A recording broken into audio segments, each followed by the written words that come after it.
Hi guys, good morning everyone. So today we are going to discuss another trending topic in the Philippines. So yung mga bago sa channel ko, ano? My name is Rose Alcido, Bisdak in New York, Philippine Agenda. So maski na dito ako sa New York, nakikialam pa rin tayo. So what's happening in the Philippines kasi Philippine agenda nga ang palagi nating i-topic, ano. Although nagdi-discuss din ako what's really going on in the States or in New York. Ngayong araw na to, iti-take up natin ang trending issues sa Pilipinas. So, ang trending issue ngayon sa Philippines na tinitake up din ng idol ko na sa Philippine women. Of course, mga idol ko sila Attorney Rowena Guanzon ng PWD. At saka of course, Laila de Lima, of course, si Senator Risa, si Lenny Robredo. So, baka sabihin nyo, ako, dilawan or kakamping or something. Ano lang tayo, guys, no? We're just for women who are supportive of women's rights. Okay? Wala kang masyado makikita sa Pilipinas na iba, kundi itong mga minimension ko. But today, ang itatopic natin, ito nangyayari sa Coron. Alam ko maraming two sides of the story, no? Ang iba, of course, will side with Rosmar and Labrador. And the other one will be against them, you know. So, itong topic na to, titingnan lang natin kung ano ba ang dapat nangyari, no? Hindi naman tayo si Rosmar, hindi naman tayo ang employee ng Coron sa mayor's office. Ang nakikita lang natin, i-discuss natin. Okay, so wala namang perfecto na tao at saka walang perfecto na event or nangyayari sa buhay-buhay, ano. But siguro because we are looking at the issue on the other side of the coin, na wala tayong involvement doon sa dalawa, makikita natin kung hindi natin if we will not side any one of them. Titingnan lang natin ito sa tama, okay? So, I know na si Attorney Guanzon is really against the vloggers or the content creators kasi nga hindi naman maganda yung ginawa nung lalaki na sino yun, Rendon or something pangalan niya, na tinuturo niya yung employee. Mali talaga yon, okay? So, siguro ang mali dito, no?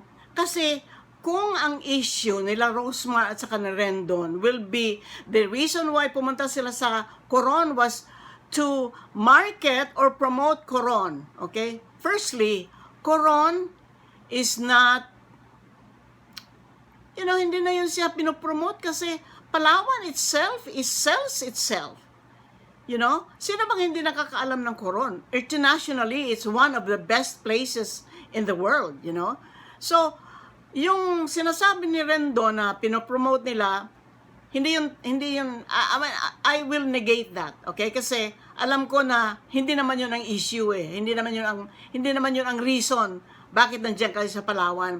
The reason why nandiyan kayo sa Palawan was because you want, ito sa akin lang nakikita ko you want to create a vlog at saka tumutulong kayo supposedly, but kailang naka-monitor or naka-camera You know? So you're giving something, sinasabi niyo tumutulong kayo kanino? Nanghihingi ba ng tulong ang Palawan? Okay? So, kung gusto niyong tumulong, at saka ang daming tao na pumunta, thinking na merong nag-promote doon sa pagpunta nyo doon, o merong nakakaalam, o merong kayong kinontak doon, na pupunta kayo doon at tutulong kayo. Of course, mga tao pupunta talaga in thousands, you know. So kung wala naman kayong dala na mga gamit o bibigay na worth thousands and thousands, kailangan ang sigurong ginawa nyo would be, kung sino yung pinagsabihan nyo na pupunta kayo, sana sinabi nyo, or doon sa promotion nyo na pupunta nyo doon sa Coron, sinabi nyo na kami, ang pwede lang naming maibigay will be like for 2,000 people. So, kung sobra ng 2,000, hindi na namin maibigay kasi kami, magbibigay lang kami sa 2,000 people kung gusto nyong tumulong. Kasi pag sinabi nyong tumulong, lahat ng pupunta doon, tutulungan nyo, di ba? So, yung sinasabi ni Rendon, which was unfair also, doon sa employee na sinasabi niyang, kaya ka nag-complain kasi baka hindi ka nakatanggap. Mali yun. Kasi firstly, hindi naman siguro kailangan ng babae na yun, ng tulong nyo, or na kailangan tumanggap siya bago siya mag-complain, di ba? So siguro, ang mali doon is that when you made that promotion, or you made that information na pumunta kayo sa Coron to help out, of course, wala kayong sinasabi na may budget kayo, or meron kayong how many people lang ang pwedeng mabigyan, kasi ganun lang ang dala namin na tulong. Siyempre, mga tao, dahil sabing tulong, at saka ito si Rosemar, palaging tumutulong siya. Imagine ka, bibigyan niya si Diwata ng 1 million. So, nalaman ng mga tao yun, pag nung sinabi niya na 1 million ang binigay niya kay Diwata, so a lot of people will go, no? Na maki-share naman doon sa ibibigay niya. Kung limited naman, budget, ewan ko kung budgeted or something, kasi kung meron kang 13 million pesos income daily, sobrang yaman mo. So, alam ng mga tao, kasi yun, sinasabi mo sa lahat na 13 million pesos ang kita mo araw-araw eh. So, expected ng mga tao na nandun ka, magbibigay ka, lahat ng tao nandun pupunta. Nakita mo doon sa kung saan sila nagbibigay, at saka yung mga binibigay nila, hindi magkakasya yun, 'di ba? So nung nalaman mo, Rosemar, nung nakita mo na ganun kadami ang mga tao, dapat nag-comment ka na, or nagbigay ka na ng paalala or something. Kasi mali din talaga yung sinasabi mong pupunta ka doon, tumulong ka, kasi pag sinabi mong tumulong ka, baka alam ng mga tao may dala kang 13 million pesos. 'Di ba? Kasi yan palagi mo sinasabi na yun ang magkano yung mo. Masyadong mataas ang income mo every day. 13 million is, my God, you know. Who earns 13 million a day? Si Rosemar lang siguro. Okay, so, nung pumunta kayo doon, yung mga team ninyo na malakas, pumunta kayo doon, and then limited yung binigay nyo, of course, yung mga tao mag-complain. Because if they have fallen in line ng ilang oras doon, maghihintay sa inyo na magbibigay kayo ng whatever it is, pagkatapos wala naman silang matanggap, magko-complain talaga. That's natural, no? Natural, yun, reaction ng mga tao eh. At kung nabash kayo dahil doon, accept it. Huwag kayong magsigaw-sigaw doon sa office ng mayor na nagko-complain kayo na dahil meron kayong buzzers. Of course may buzzers kayo. 'Di ba? Pupunta ka doon, limited pala ang ibibigay mo, hindi pala sobra-sobra doon sa mga tao na pumunta.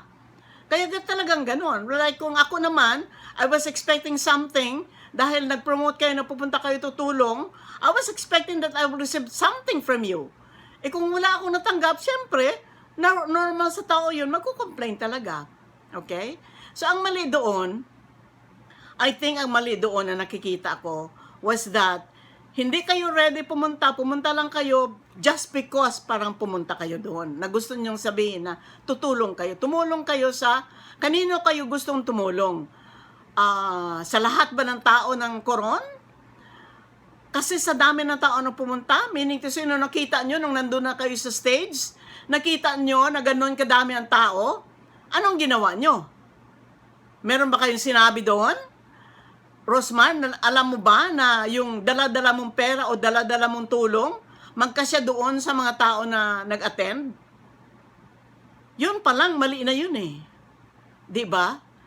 So, kung nabash kayo, tapos sabi, blame niyo doon sa empleyado na nag-complain, syempre magko-complain siya kasi yun din siguro ang mga sinasabi ng mga tao sa kanya.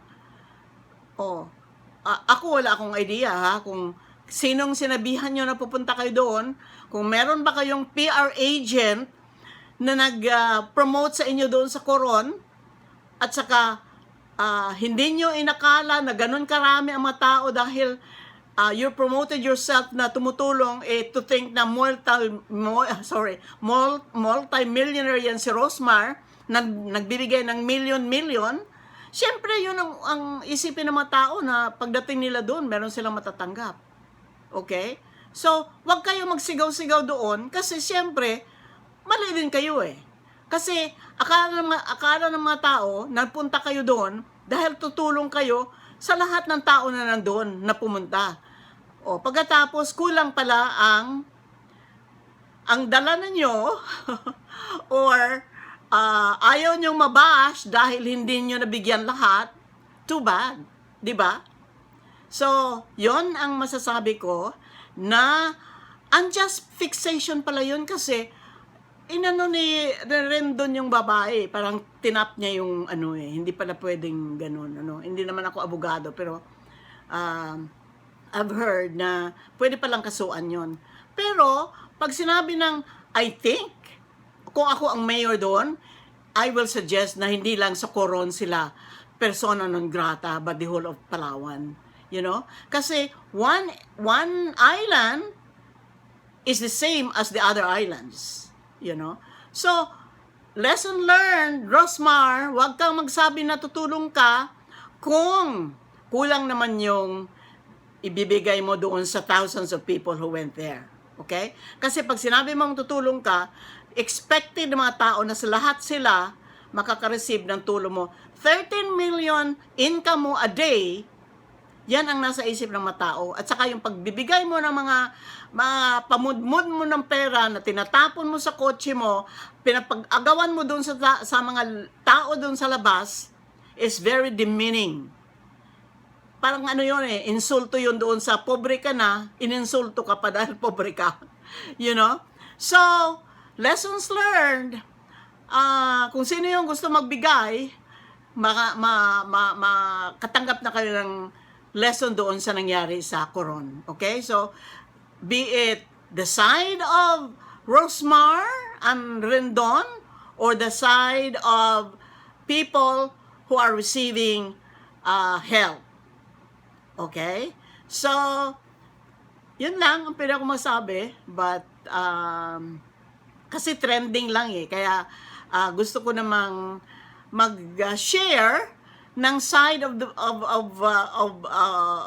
my voice na ang mali, alam mo ang mali dito, no? Talagang sorry to say, Rosmar, ha?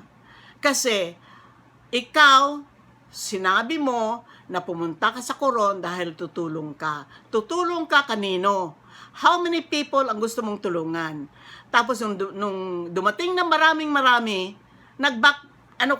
shock na kayo na kulang yung dala-dala nyo or kulang yung nagbigay ka sana na kung wala na kayong goods o material things na bigay, pera mo na bigay mo. 13 million ang income mo everyday, di ba? So, magkano lang yon ang pwede maitulong mo sa thousands? Hindi ko alam kung ilang thousands of people nandun. Kaya lang, masyadong marami. Nakita ko doon sa sa picture, sa in-upload na picture. Okay? So, sorry to say, but that is what I can say about it. Kung sino yung mali. Sino, hindi mali yung naghihintay na tutulungan. Ang mali doon, ang pumunta doon na nagsabi na tutulong sila. Kanino at saka ilang tao ang pwede nilang tulungan. That's it for now.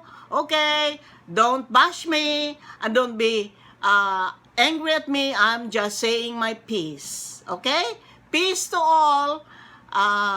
Tandaan natin, we need prayers for peace in the world. Peace dito sa Pilipinas dahil dito sa nangyayari sa West Philippine Sea. Okay? Hopefully, hindi mag-intriga itong China na sa collision dyan sa barko natin sa Pilipinas. Okay? So, let's pray na maging peaceful ang Philippines. Okay? Because that's all we need. Peace in the world. Okay guys, God bless everyone. Thank you for watching. And please like this video. If you like this video, please like it. And wala pa ako masyadong wala pa ako masyadong followers eh. So kung pwedeng paki-follow, hangyo lang sa mga bisdak, hangyo lang, okay? Thank you so much and God bless everyone. Have a peaceful day and God bless. Bye-bye.